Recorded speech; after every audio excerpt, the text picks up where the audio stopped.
Thank you. Greetings to everyone. It is with great pleasure that I am able to present my research at this wonderful conference today. I am Myuri Parusnath, and I am pursuing my PhD in medicinal plant biology at the University of KwaZulu Natal in South Africa. So this presentation will comprise of my findings on the phytochemical screening and biological activity of the leaf and stem extracts of combretum molle. Sorry. Okay. So to begin with some background, I am going to just briefly discuss the current importance of traditional medicine. So we know that since ancient times, humankind has relied on traditional herbal medicinal practices. However, the consumption of medicinal plants is still increasing in both traditional and modern medicine due to a number of benefits that plants have over synthetic medicines. This includes being affordable and easily accessible, its cultural acceptability, the effectiveness, being relatively devoid of the adverse side effects and toxicity associated with synthetic medicines, and also being unaffected by pathogenic resistance. Plants are essential as medicinal agents, and quite importantly, for their antioxidant and antibacterial properties.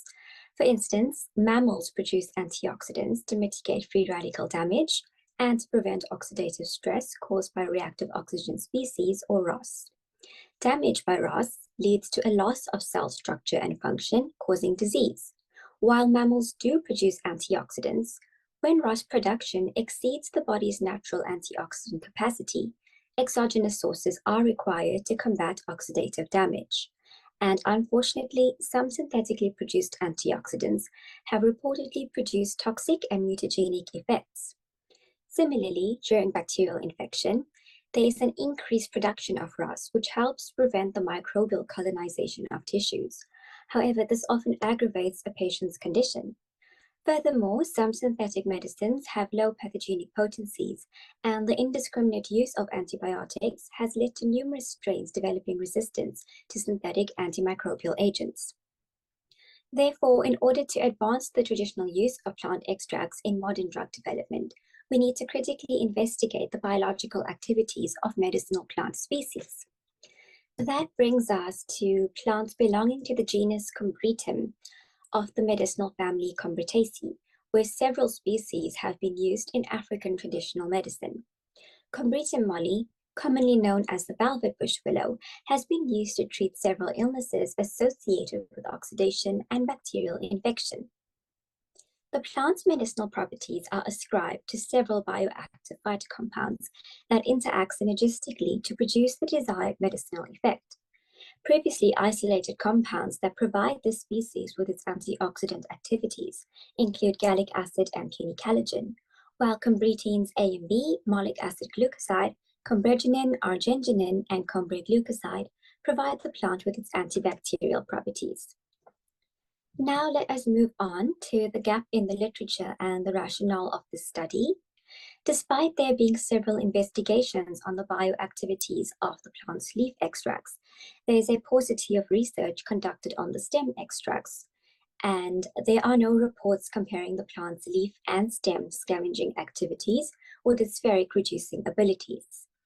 Furthermore, since various species of combretum have been reported to exhibit antioxidant and antibacterial activities, and due to the plethora of bioactive compounds present within combretum molle, it is imperative to further research and compare this plant's leaf and stem bioactivities when extracted with various solvents.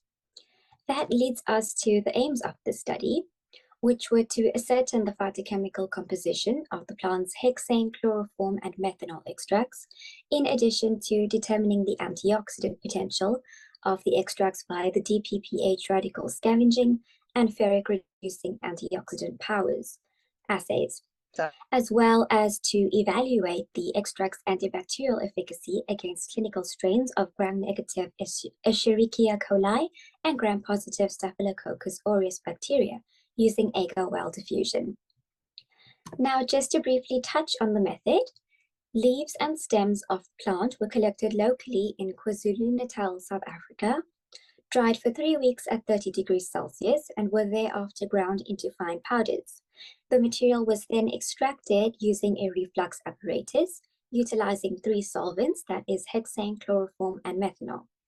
The extracted filtrates were subsequently subjected to preliminary qualitative phytochemical screening, as well as the biological assays, where the extracts were made up to various concentrations and subjected to the DPPH and FRAP antioxidant assays, as well as Aker-Well diffusion for determination of the plant's antibacterial activity, along with statistical analysis.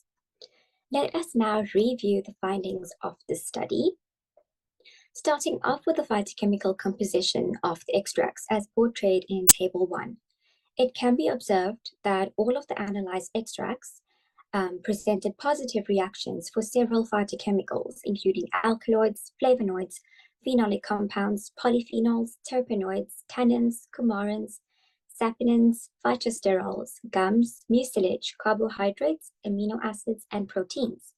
However, it must be highlighted that the methanol extracts produce the greatest variety of phytochemicals by additionally reacting positively for the detection of lipids and fixed oils.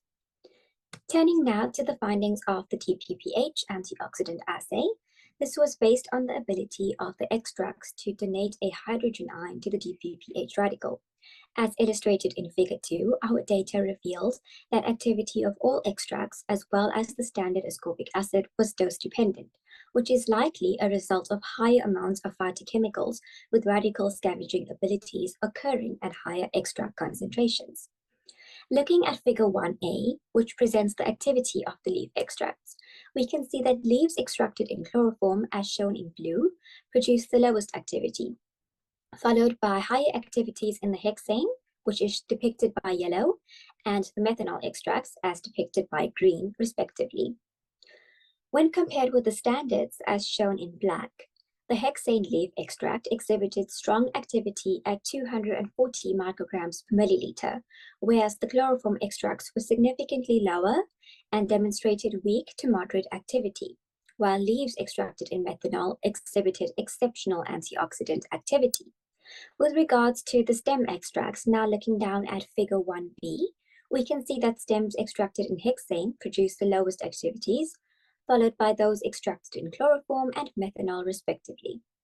When compared to the activity of the standard, the hexane extracts exhibited weak activity, while the chloroform extracts displayed strong activity at high concentrations of 120 and 240 micrograms, and the methanol extracts again exhibited strong activity at all concentrations.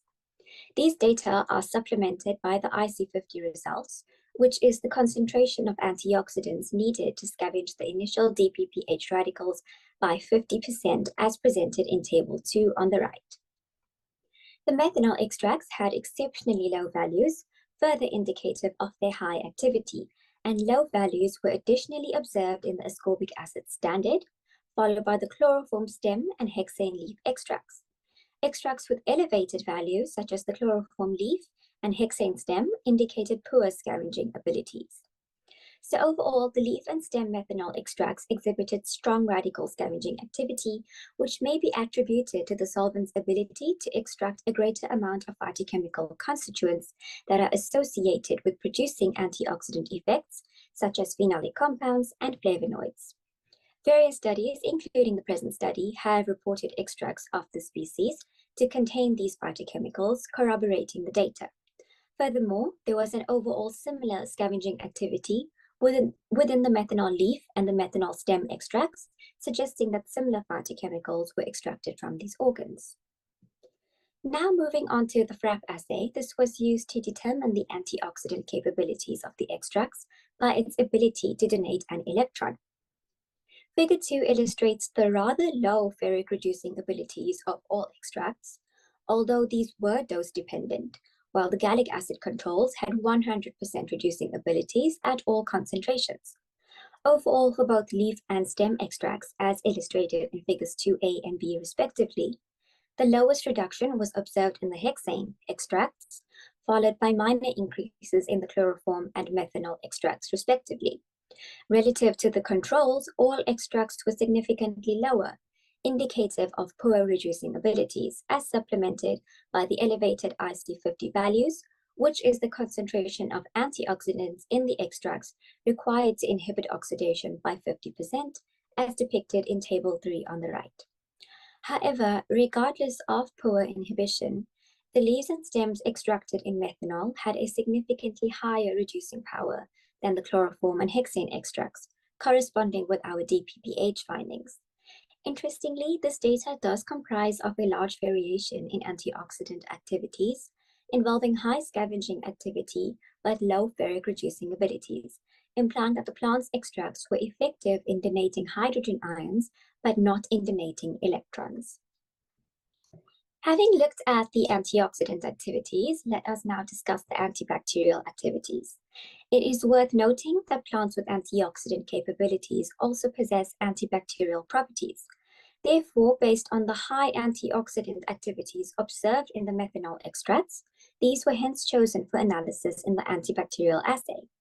The results reveal that inhibition of growth of both E. coli and S. aureus increased as extract concentrations increased, which is attributable to higher quantities of antibacterial-associated constituents, such as phenolic compounds, flavonoids, and alkaloids, being present at higher extract concentrations.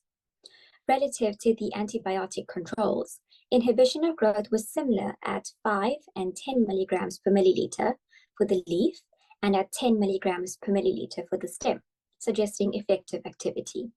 There is evidence that methanol increases the presence of antibacterial-associated phytochemicals due to possessing a high extraction capacity for these compounds. Several of the detected phytochemicals, such as phenolic compounds, flavonoids, alkaloids, tannins, and terpenoids, are known to play a role in a plant's antibacterial activity, substantiating the efficacy of this plant. These compounds most likely act by alteration of the bacterial membrane permeability, causing cell destruction and a subsequent decrease in pathogenicity. Our results additionally illustrate that the leaves and stems exhibited a similar degree of inhibition, suggesting the presence of similar phytochemicals in both organs. However, at 10 milligrams, S. aureus exhibited higher susceptibility to the leaf extract than to the stem or to the control streptomycin, producing a greater inhibition zone than the antibiotic. This is potentially due to gram-positive bacteria generally having a higher susceptibility to antibiotics than gram-negative bacteria, due to the outer peptidoglycan layer of the cell wall being an ineffective antibiotic barrier. Nevertheless, as the leaf extract's activity against E. coli was significant, with similar effectiveness as the control antibiotic gentamicin, the exhibition of significant antibacterial activity against both gram-negative and gram-positive strains suggests the use of this plant as a broad-spectrum antibiotic. Let me now briefly summarize some of the main findings.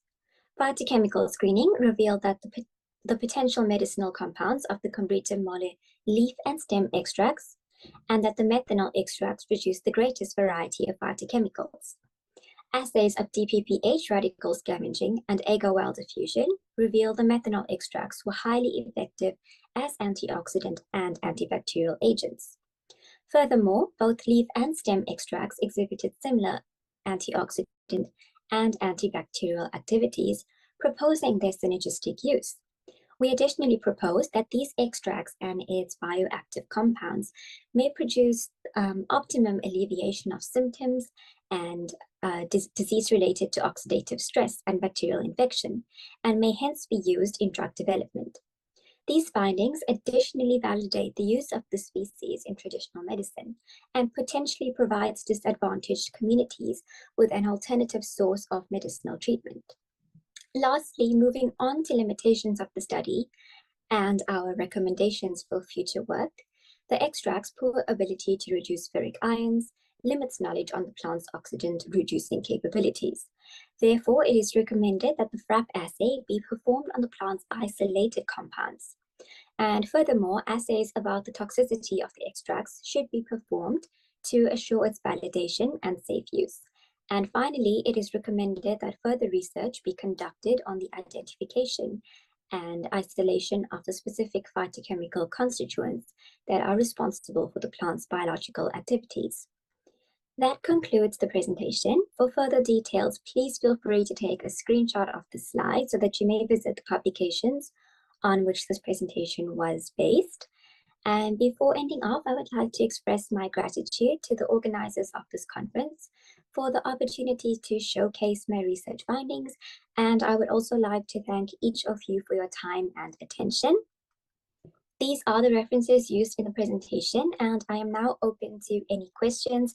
However, I do have a time limit as I am in South Africa and we have rolling blackouts. So I do have only 2 minutes. My apologies.